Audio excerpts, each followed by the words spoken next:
2019 সালের 27 ফেব্রুয়ারি বালাকোট আকাশ যুদ্ধে একটি পুরনো MiG-21 যুদ্ধবিমান দিয়ে পাকিস্তানি F-16 যুদ্ধবিমান ভূপাতিত করেন ভারতীয় গ্রুপ ক্যাপ্টেন অভিনন্দন বর্তমান।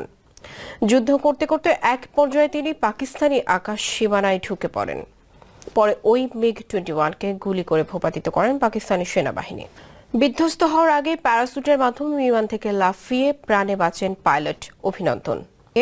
আটক করে পাকিস্তানি সেনাবাহিনী, যার নেতৃত্ব দেন তৎকালীন special forces officer major Syed Muiz. জানা গেছে, তেহরিকি তালেবান পাকিস্তান টিটিপির হাতে নিহত হয়েছেন মেজর মুইজ। সংশ্লিষ্ট একটি সূত্র এনডিটিভিকে বুধবার এই তথ্য জানিয়ে। টিটিপি হল পাক আফগান সীমান্তে সক্রিয় সশস্ত্র গোষ্ঠী।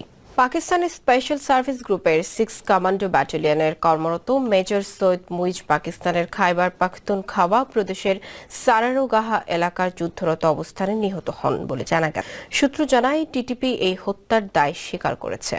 পাকিস্তানের স্পেশাল সার্ভিস গ্রুপের 6 কমান্ডো ব্যাটালিয়নে কর্মরত মেজর সৈয়দ মুইজ পাকিস্তানের খাইবার পাখতুনখাওয়া প্রদেশের সারারোগাহা এলাকায় যুদ্ধরত অবস্থায় নিহত হন বলে জানা গেছে। সূত্র জানায়, টিটিপি এই হত্যার দায় স্বীকার করেছে।